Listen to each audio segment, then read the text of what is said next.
Hello, everyone. Since today's guest has done extensive work in Europe, I thought it would be appropriate to have a blooper from Europe, although not necessarily one from a country in which she has worked. So this blooper is a sign in a hotel elevator in Belgrade, which was probably then in Yugoslavia and is now in Serbia. And the hotel elevator sign said very clearly in English, "To move the cabin, push button for wishing floor. If the cabin should enter more persons, each one should press a number of wishing floor. Driving is then going alphabetically by national order."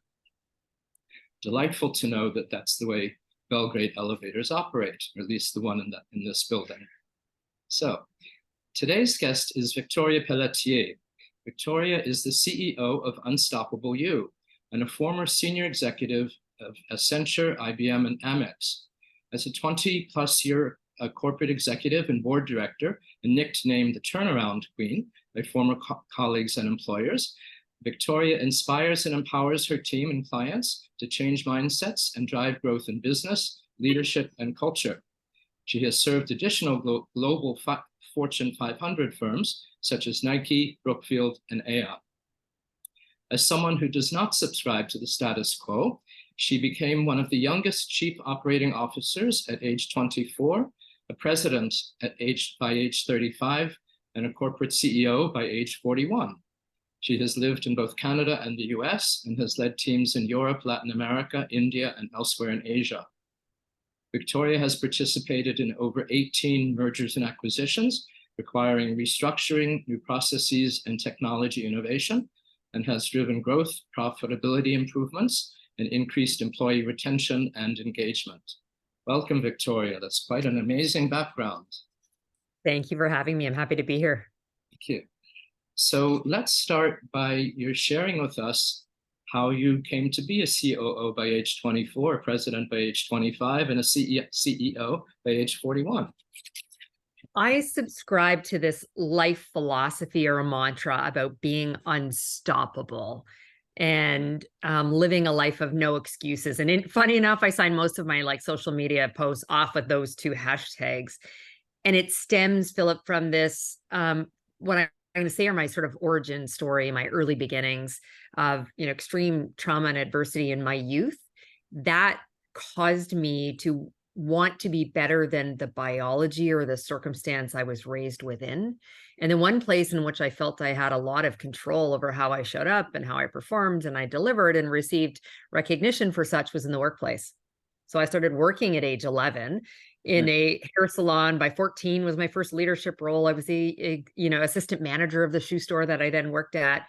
And at 16, I graduated high school and went to university and worked all throughout in a corporate environment. I worked for one of Canada's largest banks at that point, and I was a voracious learner. Beyond being in university, I took lots of courses that the bank offered me.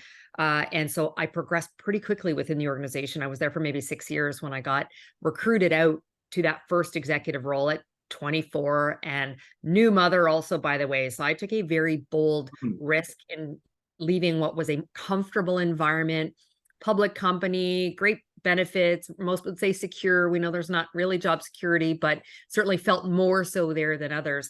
And I was recruited because it was a large BPO, business process outsourcing organization, large scale operations, predominantly contact center. And I had been leading contact center operations within banking. And this company also had large financial services clients. So I ticked several of the boxes. I think I always appeared to be much more mature than my young years. And confidence is often perceived for competence. And although, yes, I was successful in delivering, I did appear. I'm not a subscriber to fake it till you make it, except when it comes to confidence. And so I think I walked in boldly with that. And I could also very quickly articulate how I was going to fill the gaps I didn't have, because in that role, I was leading all functions except for finance. Wow. That's amazing. Are you able to say the name of the company? Yes, it's now, I think it was sold or defunct. It was called Omega Direct Response.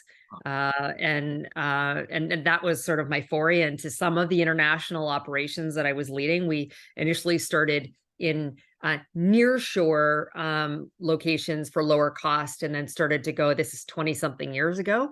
And so it was in the early days of looking at India and the Philippines and other places. We started in some places in the Caribbean, and then I moved from there to a company called WebHelp, which was acquired. And that's actually where I got a lot of my experience in India and abroad. And then the others come from some of the other countries. And I actually say that that role, even though I took this incredible risk at such a young age and new mother, so I was signing myself up for a very different work life need to integrate and the challenge that came with that. But it taught me tremendously about how to lead in business. People outsource to save money, your mess for less. And so the need to be incredibly diligent around managing the performance of the business, given the tight margins, really taught me a lot about success. And from then onwards, I've always stayed in professional services. There's a dynamic that comes that's, I find, a little bit more challenging, and that having even that many more stakeholders or constituents to serve in a corporate client and then their customer or their employees or whomever you're serving. Makes a lot of sense. Let's take two of your many companies as examples, because you've talked about basically turning them around and resolving difficulties. Can you give us some, if you can name the companies, that's fine. If not, you can tell what they do. But what specific methods or techniques did you use to turn them around and improve their growth? Well, there was, it's hard to only come up with two, to be honest. A lot of times through the merger and acquisition, it comes challenge. They're not always distressed businesses and coming, but then there's just significant challenges to overcome or hurdles. One I can think of, and I will not name names. There was one company I stepped into leading the regional market for this large Fortune 500 company, and the two of the largest clients, which were probably like 50 or 60% of our annual recurring revenue that came in, were in the teens from a profitability perspective. And so, I needed to dive in pretty quickly. And it was a slightly newer slice of the professional services world than I'd worked in before. And so for me, I need to understand deeply what is the work that we were doing, and who on our team was delivering that work. And so I think there were two things specifically, three. There were three that changed the way our profitability on those businesses. The first was understanding the work we were doing and the scope we were contracted to deliver. A significant part of what drove down our profitability was the operational cost, because we were actually delivering things that were outside of scope. So it was a ton of scope creep. So it was just understanding our contract, what we were delivering. And some of that came because we'd acquired and we'd rebadged people and we'd just taken over work. So that was one. Two was the people that were doing the work. So making sure I had the right people leading each of those portfolios, and then those that led some of our key service line or practice areas supporting the client. And coaching and developing them. And so in some cases, that was to make changes to those that directly faced the clients, because there were some challenging conversations to be had.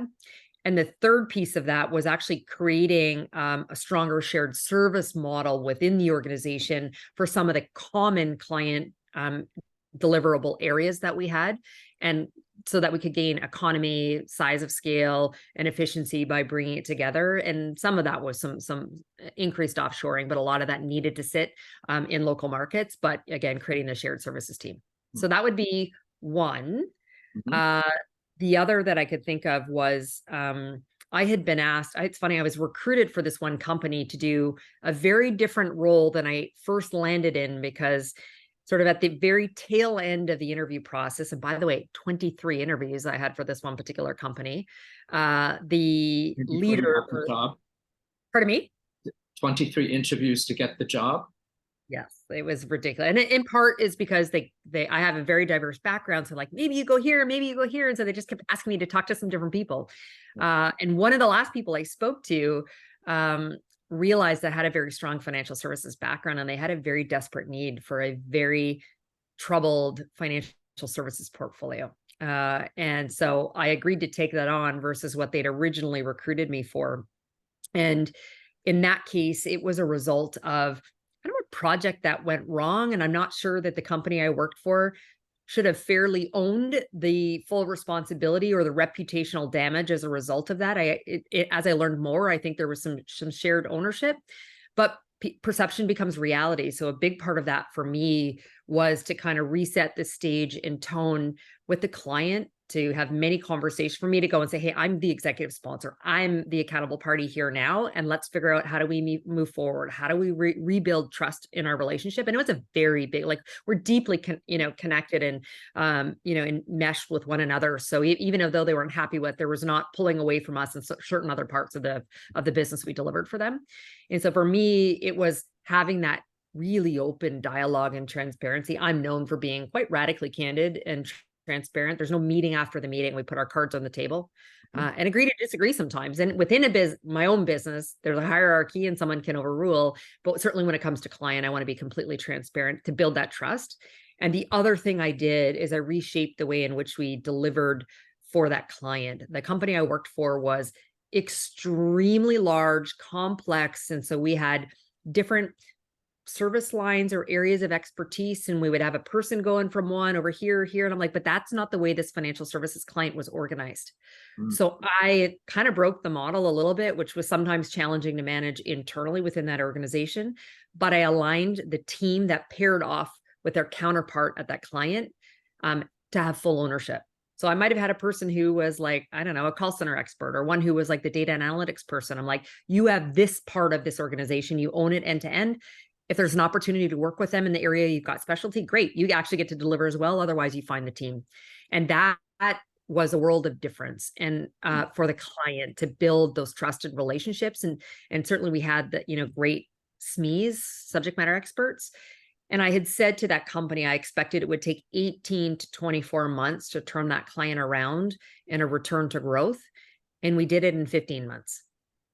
And I attribute that to being really comfortable in, throwing out sort of the way we've always done things to just find a way to, match much more closely, with this client. That's pretty remarkable. It's fascinating. When you've been working internationally, are the techniques the same? I assume the techniques are the same, but you can explain if they're different. And then separately, when you're working internationally, I'm sure there are issues that arise in corporate culture or national culture in terms of North America versus other parts of the world. Could you elaborate on those points? Yeah, definitely. So I have very much needed to learn, both in terms of how to run the business and the operations differently because of the way, and a lot of that comes down to culture, and I'll speak on that in a sec. So I've needed to learn that. And then I've also needed to adjust the way in which I interact as well, in terms of how I'm leading people, how I communicate with people.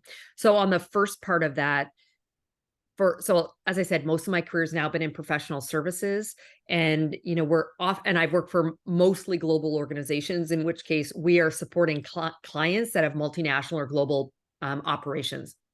And although the procurement teams want to see, and will RFP, do a request for proposal for pricing. And oftentimes I've seen more and more lately, they want to go to single, financial transactional models or outcome-based models, but it's very different in different markets. So great example, if I'm going to go back to my early days of like contact center outsourcing, the productivity in North America is significantly higher than, let's say, in Europe.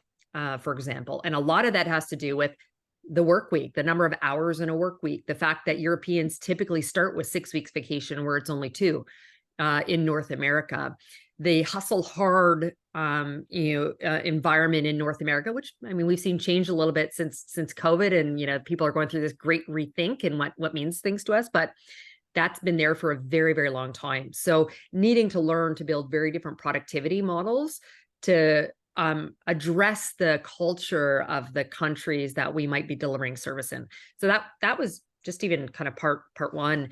And then on the second is, but somewhat tangentially related to that, is cultures, there's things that are just much more important to them. So again, in Europe, generally having much more of that work-life balance and family balance is critical. So working people, extremely hard and setting these expectations that they don't even want to achieve. is something, to learn. And so I find, particularly Americans, and again, I'm a Canadian who lives in the US and lived and worked, in many countries, but there's some of those nuances. And so for me, interestingly, I remember the first time I got relocated to the US, I had a woman who'd come, through a recent acquisition. So I'd come in and we did 6 acquisitions over the course of about 18 months. And there was one woman who was probably 20 to 30 years my senior, and she'd spent her entire life in that. It was actually corporate travel business, so in the travel industry. And I'd been in it for a handful of years, and I was maybe 30 years old or something like that. And so she just, even kind of looked at me, and she's a tough New Yorker. And so me coming down as a Canadian, now at this point, I'd, spent a lot of time with Americans, and I was actually told I was the least Canadian of the bunch. I didn't know whether I should be insulted by that or not, but I think that was, again, my direct, transparent, communication, but a little bit of balance with that, like self-deprecating Canadian, who apologizes, for everything. So, but bringing that and having, a kind of relationship, even though, again, we're often thought of as an additional state, Canada, that is, to, to the US, but just, bringing some of that in, but also recognizing the style that I would need to, engage with her. Likewise, doing that for, some of, the European and very much the, Indian teams that I've, led in the past, and understanding how hierarchy and caste, and therefore class, and other systems work in terms of how I engage with people and communicate with people and lead them. I've learned a lot over these years on that front. Can you talk a bit more about the hierarchy? Because it's not just in India, it's in other parts of Asia. It's more in traditional societies, even in Europe, where, and I give the example when I make presentations, that in North America, we first name everyone because there's an assumption of relative equality, whereas in Europe, certainly when you're translating into other languages, it's always Monsieur, Madame, Senor, Senora, Herr, Frau, so Doctor, Professor, so forth. So just in terms of how one addresses people, and European offices generally many of them have doors, and the doors are closed. And if you want to make an appointment, you have to book it with the assistant or the secretary or something. You just don't walk in or just knock on the door. So can you address some of these cultural issues like that many of our listeners may be unaware of? Well, so what I would suggest is do your research and homework, before you're, going into these countries, to understand what the cultural norms are. And maybe it's because I think you read in my bio that I'm like not the status quo girl. I feel like I sort of break things to put them back together again. So as much as I've spent time learning those norms, there's also a way in which I operate that I want to just really convey who I am as a leader and how I want to operate to build trust. And so although I will step in with those norms, I actually quickly will change or do a few things, differently. And so for me, at one point I worked for a couple of UK headquartered companies, but there was one where I was there every other week. And so my door is not closed unless I was like on a series of conference calls and I wanted to keep it on speakerphone, so I didn't have to have a headset attached to it. So I'm gonna break that. Mm-hmm. I'm going to invite and do skip levels, which is not very common in certain, cultures around the world, because that's actually where I'm going to learn. But then I need to be clear that I'm breaking that norm, but why am I doing it? And so again, just understanding that to walk in. So even if it's not your nature, or you think doing something differently is going to help to achieve a business outcome, gain, stronger employee engagement, trust, et cetera, then I'll do that. But again, I think it's critically important to know, acknowledge, and then potentially explain why you're not following that. It's very sage advice. Thank you. What was the easiest turnaround you ever did? Easiest turnaround. I don't know that any of them are really easy. Although I feel like with experience, having done it a lot of times, they've become easier because I've got a lot in the toolkit, so to speak, and leverage and see what's worked well and what hasn't. And so for me, an easier one was a number of years ago, I stepped into a new role leading a large Americas business. And part of that business had been underperforming pretty significantly. And I'll say easy because my approach is to be, I'm very a human-centered, heart-centered leader. Incredibly, I've talked about transparency and authenticity. By the way, I got it wrong in my 20s. I think because I became an executive at 24, the only woman in the room, the youngest by a couple of decades, I actually showed up with I had a nickname as the Iron Maiden at one point, so all business all the time. And so I had to pivot. I had to do different. And so my learnings from that, I took into this new environment in terms of the relationships that I immediately built with the team. And my team will now say, I've got this incredible followership of people, who've come with me to other companies when I don't have enough solicit and hands off from hiring them immediately, who would describe me as tough but fair. And so easy for me was coming in to meet with the entire direct reports, building rapport quickly. And I'm one who says, I don't know what I don't know. And I'm going to leverage the team, learn the institutional knowledge that you have. And so creating that. So doing that, and also not being afraid to have some of the really difficult conversations and doing performance management. So within my first year, I unfortunately, I had a large direct reporting team until I had at one point 18 people, which at the executive level is generally it's fairly large. And so I needed to do a bit of a reorganization. But of those people, there were several who were not performing, and there were 6 people, some of whom were direct reports, and some of my team I recognized were not comfortable doing performance management. So I had to help with that. I let go 6 leaders in the business. And I remember the HR leader who supported my business unit came to thank me. And I said, for what? For doing my job? But the combination of, others in the business seeing that I wasn't afraid to, let go of people who were toxic, who were not performing, and then also building a really engaged team and hiring some other quality leaders. We then became, within 18 months, the best performing team of the particular large portfolio that I was part of. That's fascinating. And I'm sure the HR people were very happy because you were doing their job for them in a way. Perhaps they wanted to let them go and couldn't for whatever reason. That's wonderful. What about the most difficult turnaround you've ever done? Do you have an example?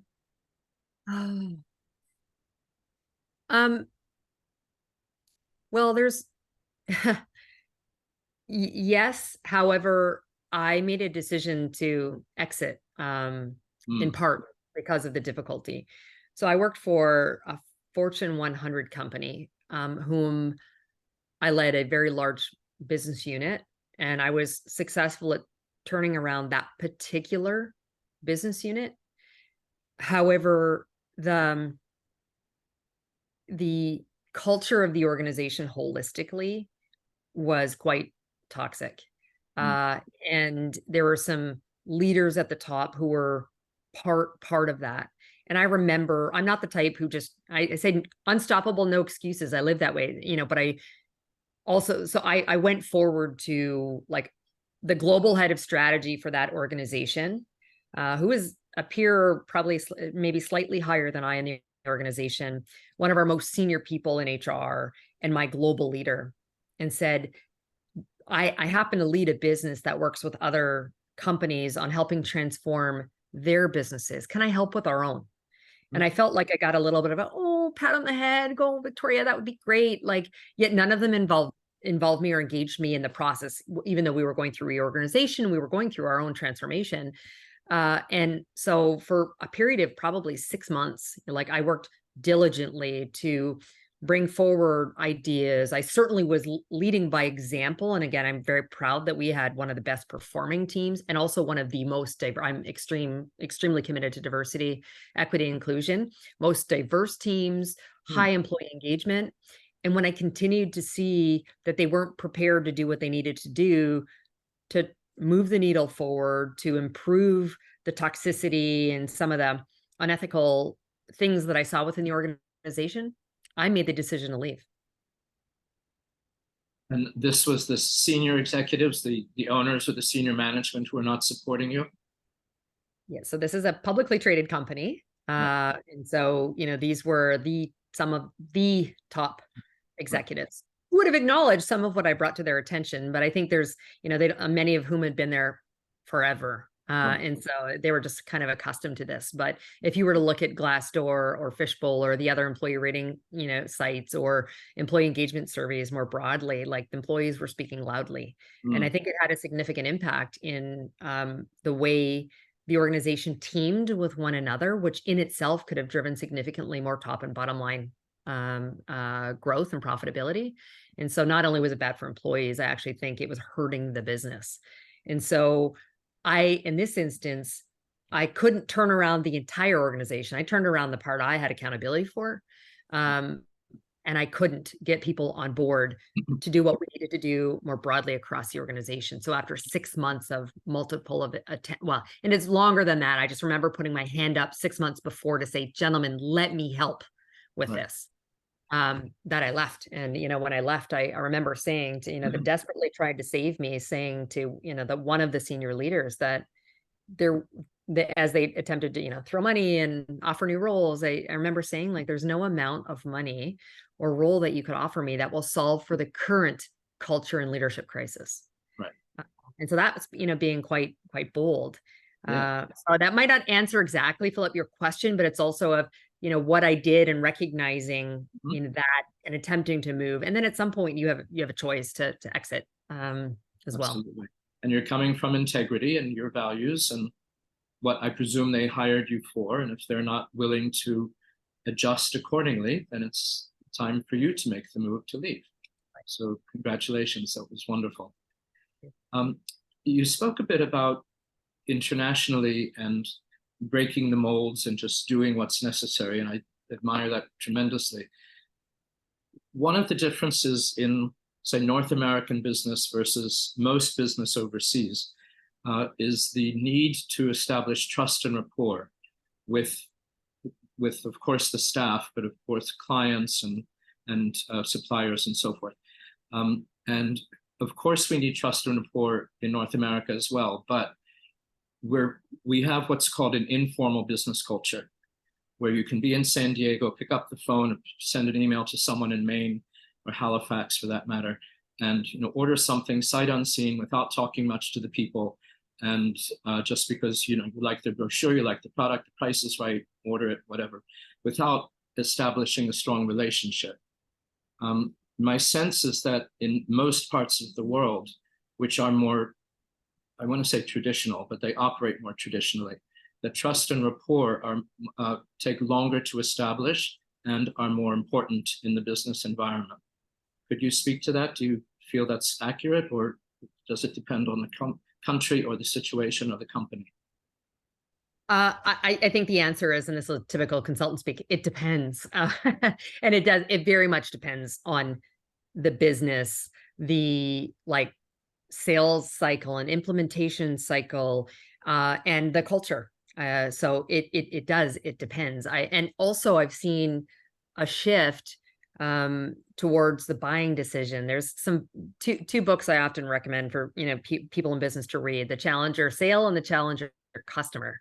And although and so one of them, it talks about the different personalities in business and the intrinsic individual motivation for others and understanding around how to sell into those people. And the other one is understand selling into a business. And so CEB wrote the book and a number of years ago, and they said the average right now. CPB? CEB. CEB. Okay. Yeah. And that's fine. And this is now published a number of years ago. So I actually think the numbers increased, but they said there was an average of 5.4 decision makers for each sale. And so going back to understand the people, understand what motivates them and how do you need to engage. And so where I've seen this shift is there's a desire, obviously we have sales targets each quarter and annually that we need to achieve, yet it doesn't always marry up with the sales cycle it takes for some of these really, really large complex deals and building relationship. And so sometimes I see this trade-off that occurs that I don't love. And so I talk a lot about doing the right thing. And this is where, the trust in building these relationships is important. But I've seen a lot of that, the decision-making power shifting centrally to procurement, who can help control a lot more of the costs of the organization. Mm. And, their drive is, has a lot to do with things like SLA and price. Whereas we know, let's say someone's outsourcing a corporate function, finance or HR, and their concern around finance and HR accuracy. And from an HR, what's the employee experience going to look like? And so those that need to manage the relationship is very different than the procurement person. And so, I find, that standard are like sort of somewhat around the world, and more of a shift, to procurement, driven, sales processes, which changes slightly, again, the focus on, relationships. However, going back to that 5.4 decision makers, who is weighing in ultimately to help support, the procurement, folks. And that's where, I've worked a lot with India-based company, and a lot of my work, offshoring there. And in that case, still for sure procurement driven, but what you get is a bunch of people who all went to school together, who are talking on the weekend, and making some decisions and coming back. And it's because who went to whom, and in that case, obviously caste system and other things as well, come into play culturally. But again, some of those decisions are getting made there. And so that's where, again, we talk about researching and understanding cultural norms before you go somewhere. But I talk to my client facing and sales teams to make sure that they've done their due diligence and understanding not only those cultural norms, but the individuals, what's important to them. So for me, regardless of culture, I always want to understand, how do I make you successful? How are you measured? Mm. So yes, I want to understand the problem. What's the challenge you're trying to solve for? What does success look like for you personally? And start to that's actually how I start to build. And that's how I develop solutions and win people that way. And so, but how you ask those questions and how long it takes to get to that in different cultures around the world varies dramatically. Very interesting. It's fascinating. What advice would you like to share with young professional women, either in North America or abroad, that would empower them to achieve some of your achievements? I look back at my career and I attribute success to a few things. So one is that drive that I mentioned early on, my sort of origin story that, wants me to do better than biology or circumstance. So that's now kind of in my DNA. But beyond that, I attribute, and this is where I do a lot of coaching and mentoring, and I say there's been 4 things beyond that. The first is around performing. And I know that sounds like, somewhat a no-brainer, but that goes back to one of the things I just mentioned: understand how success is measured in that organization. So sales revenue profitability is not always it. It can be other very different measures, and depending on whether you're an individual contributor or leader, understand that one. And the next, but connected to that, is the skills needed to be successful today, but also making sure you stay relevant for tomorrow. So connecting the strategy of the business with the skills that you will need to be in demand in the organization. And don't think that the company is going to do that and your leader is going to do that for you. So you need to take charge of what that is, and making sure not only do you perform, but you're maintaining and growing your skills for future. So that's point one. The next is around personal brand, and making sure people know you. And this is where I think, particularly for younger women or individuals, even my older son is 23 years old, and telling him how important it is now to build his brand. Get on LinkedIn. First of all, he's like, "Oh, mom, that's boring." I'm like, "Well, that's where the business world is, buddy." So build your brand, and it's not more than your subject matter expertise or what you went to school for, or the industry or functional expertise you have.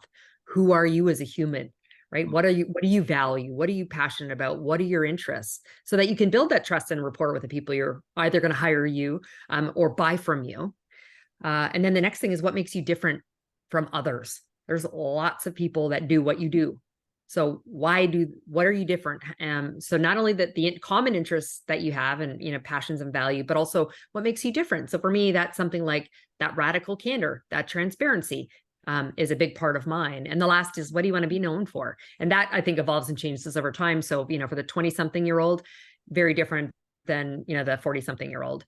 But that's the fundamental elements of branding. And then the other two is just around creation of boundaries. And if we're going to talk about women specifically, how do you, if you choose to be partnered in life, if you choose to have children, and if you have a multitude of other passions, want to have a side hustle or business, how do you create boundaries for yourself? And so for me, I've gone into it with this view of, if it doesn't bring me personal or professional joy or value, I do one of three things. I say no, I delegate, or I outsource.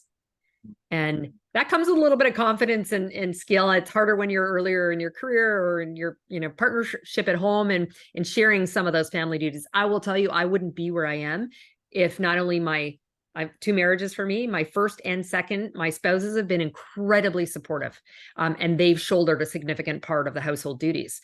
Nanny when the kids were younger, cleaning lady to help clean the house, those sorts of things. But that's how I've been able to do it. And the last is just an incredible level of resilience, because giving yourself permission to fail, being really self-reflective. So those are the 4 things. That is marvelous. Wow. And I guess that leads into the final question. Is there anything else you'd like to share before we close? I like to tell people that you're the CEO of brand you. So not only thinking about that when we talk about personal brand, but like you're in charge. And so this is where a little bit my no excuses comes in. You do not let anyone tell you how far and wide you might go and potentially limit you. You get to determine that. But then also to that no excuses, we are going to encounter significant in our lives challenge or obstacles or adversity. And this healthy way of being sort of resilient through that, and even in the workplace, is give yourself permission to deal with the emotion or immediately, but then make a choice of how you're going to move forward. So anchor on the goal or objective that you've set for yourself. Recognize that you don't need to get there overnight. One foot in front of the other is progress. So I think everyone can achieve their own version of whatever that unstoppable is for them, what their version of success means to them personally. That is fascinating, fabulous, and wonderful. And again, extremely sage advice of course, for young women, but really for everyone. So thank you so much, Victoria. It's been a superb pleasure to have you as a guest. And of course, I wish you even greater success than you've already had. Thank you.